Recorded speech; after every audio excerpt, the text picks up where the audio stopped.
When we heard Call of Duty Black Ops was preparing to unveil its multiplayer, we didn't waste any time. Our destination, Treyarch. Our mission, the most detailed hands-on coverage inside Xbox can provide. So sit back, relax, and keep a sharp lookout. Every feature you hear about in this preview has never before been done in a Call of Duty game.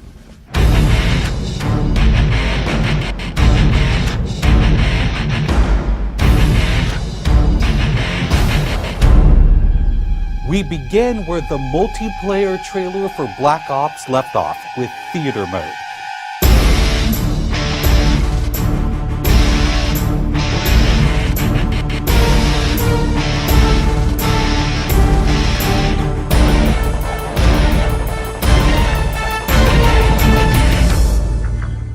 Dan Bunting explains. You can switch the camera from any player's perspective in both first person and third person. You can detach the camera and go into free cam mode, which allows you to fly anywhere on the map, basically. It's really interesting when you pause the game and go into free cam, you just see all the particle effects just in their full glory, just frozen in time, and it makes some really awesome footage. We really want to give players the tools to be creative, make their own machinima, make their own highlight reels. Maybe they're really competitive clans that want to just capture the films from their matches and then go back and analyze what the other team did or whatever. Also brand new to Call of Duty is Black Ops' new currency system. We put the currency system into Black Ops multiplayer principally because we felt like it'd be a very interesting way to engage with all the unlocks that you've been getting. So one of the things that's really fun about currency is instead of being specifically told at a specific level what you're going to get, we're unlocking features by level, but then once the feature is unlocked, you can purchase any component of that feature with the currency directly. Of course, when you got a little currency jingling in your virtual pockets, nothing feels better than putting it on the line against your fellow players. Say hello, everyone, to wager matches. When we were developing the wager match game modes, we went through a whole bunch of ideas to find the 4 that we were going to use to ship inside the game. And really, if it wasn't people screaming in joy and frustration when they were sitting around the office playing, it wasn't good enough to be a wager match. Wager matches are all free-for-all modes, and they exist separately from the standard playlist. They include game modes like Gun Game, where you're in a race to score a kill with 20 different weapons, beginning with pistols and advancing through ever more explosive weaponry.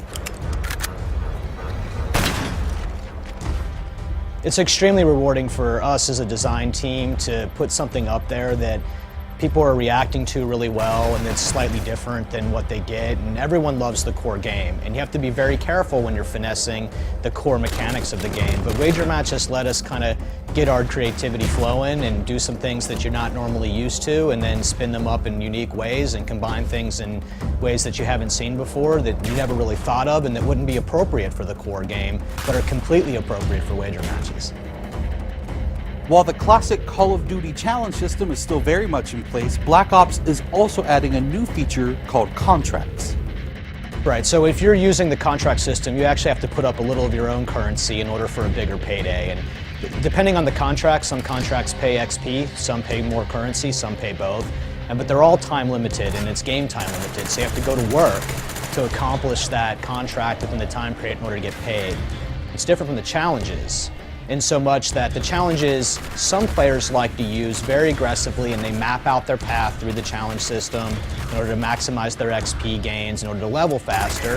And then a whole nother set of players uses the challenges sort of passively. They're there, when you get them they feel good, but contracts gives you a way to directly engage with the content inside the game. It says, hey, I'm an SMG guy, I want SMG based contracts, I'm going to chase my contracts and I'm going to get paid. And that's fun. Another focus for Black Ops is player customization, including things like unlockable face paint, unique perk-specific character models, and a whole lot of weapon customization. We've been we stole the line from Full Metal Jacket, this is my weapon, this is my gun, and we're chanting that around the office as sort of our mantra for this feature. Originally it started with one of our designers he just made kind of an offhand comment one day where he said, you know, I really have a certain attachment to the weapon that's my favorite. I want to make that weapon mine, and that was all it took. So from there it was just, what are the things that are cool? It's like, put your clan tag on your gun, of course. And we've got, the implementer by itself is an element of creativity for players. And then the reticles, of course, so why not give people the option to select what kind of red dot they have. Maybe they don't like a dot, maybe they like a circle, maybe they like a triangle, maybe they like a standard crosshair, maybe they just want a line. And then there is combat training, which allows you to get comfortable with the trappings of multiplayer by competing in matches against AI-controlled opponents.